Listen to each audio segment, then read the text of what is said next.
today I'm going to be racing using a $10 wheel, and it's going up against a $1,000 wheel and base. Obviously it's a wheel and base.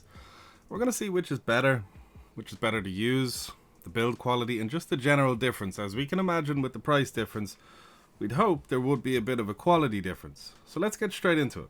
The first wheel we're going to be using is the Hori wheelbase.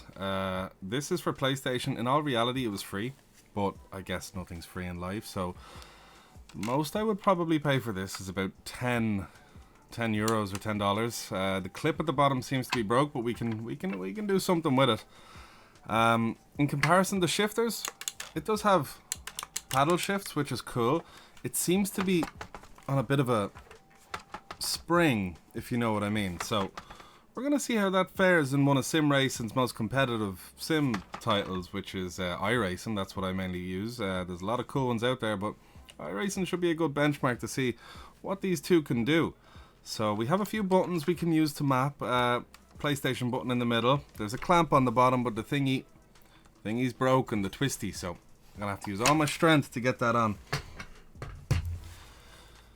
Going to be going up against the Sim Magic Alpha Mini base and the Sim Magic. This is the FX wheel, the FX Formula wheel. We have some very satisfying magnetic shifters. As we can see, they're magnets, so when we shift it pulls it back. We have a dual clutch system, so when we start we slowly let go of the clutches.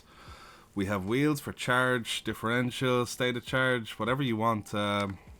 Quite many buttons. We have traction control, we have ABS settings, brake balance, we have multi switches. Very nice click to it. So let's bang them on and let's give them a crack. Okay, so for the first wheel we have it hooked up.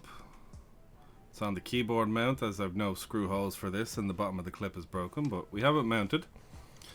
It seems to be quite an extreme turning radius. Let's see how it fares. It's good for launches. Very good for launches. Okay, we touched off a car. Did not feel that. We've no force feedback. Okay. Let's take it slowly here. Someone's underneath us. That's not cool. We didn't spin out. Now, we've no force feedback, but we didn't spin out, which is pretty... It's not bad. Let's see if we can catch up. So far, it does feel a bit sketch. There's a bit of flex in the wheel. The paddles do seem a bit bendy. Can we just maneuver through here? Yeah, no force feedback. No problem. How's Lesmo 1 and Lesmo 2 gonna be? Jesus, it's like there's an advantage of having no force feedback. You just don't care about scrubbing the tires. We're moving, alright? It's actually a pretty cool wheel. If you're thinking of getting this wheel or you have this wheel, no hate. No hate at all. You just gotta be nice and smooth with it, because there's not a lot of force in it. You just gotta be very gentle with the wheel. Ooh, that's us dead.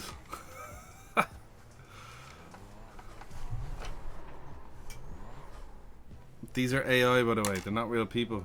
They don't care if I rejoin unsafely. But yeah, you can feel things like this huge curb. You could just drive over it and it'll seriously unsettle the car. But all in all, it's like, it's, you know, it's not like a dangerous wheel to drive with. That was my fault. If you get used to this wheel, you have it on a good base, and you're just gentle with the inputs, and you're smooth, you don't let the race rage get over you and you get too tense and start death gripping it and stuff. I could see this being a pretty cool wheel. A really cool budget wheel. I wouldn't pay anything more for $20 US for it though. I think I've seen somewhere in the stores that you can buy this for like 100 or something. If you have $100 to spend on a wheel, look for a G29 second hand. Ask them to test it. Go there. If it feels like nothing's really broken, get it.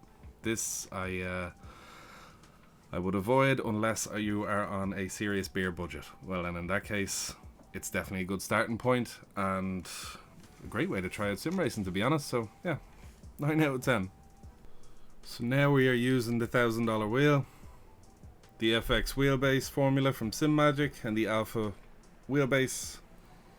Let's see the difference. It's going to be interesting coming from a wheel with no force feedback. Wow, okay. This is just really, really strong. And it is, it's a huge difference, to be honest. It's actually very interesting to compare them. If you have the opportunity to go between the two, I'd highly suggest downgrade your wheel and try a wheel with no force feedback, because it'll give you the finesse you need to extract the most out of the gear you already have. Oh wow, the difference is ridiculous. That's a wild difference.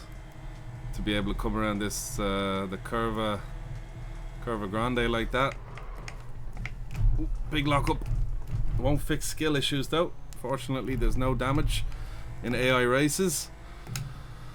But yeah, and anyway, that big shunt, we could feel it up through the car. It's amazing what a decent motor can do to just communicate to you what's happening with the car, you know, to let you know where the limit of the car really is, and to let you know how far you can really push it. You'll probably notice that all these cars are faster than us. We have the wrong setup on Algarve, but for some reason they're lifting, and you'll notice we're extremely quick through this section up here because we have so much downforce. Could probably do a move on a car up here. Yep, we can. But yeah, the quality in the wheels is amazing, you know. It's a huge difference, but it's a huge price difference at the same time. So if you are going to race with the Hori wheel on iRacing, give it a go. Be gentle with it, and I'm sure you'll do just fine. And you'll be just as quick as you were if you had a direct drive wheel, if you're extremely talented. But a direct drive wheel at the end of the day gives you so much detail. You can feel the speed, you can feel the limit, you can feel the grip, you can feel understeer, oversteer. You can feel the back end get light when you're braking. You know, you can feel lockups, you can feel almost anything with a good direct drive wheelbase. So I would highly recommend direct drive if you don't already have it. Fortunately enough, if you find it too expensive at the moment, all the companies are being very competitive, so hopefully the prices come down soon. But yeah, it's been a fun little exercise to just try and compare the two wheels. Like a really cheap wheelbase that should almost be free, compared against one of the best and I guess the bottom end of the high-end market, we could say. What a fun little exercise. If you like this video, drop a like, comment what wheel would you prefer to race with, or if you've ever raced with either of these wheels. If you know anything interesting you want to let anyone know, do let them know in the comment section below, or if, you know, even if you just want to say hi, say hi. But yeah, thanks very much for watching, guys. Happy hunting.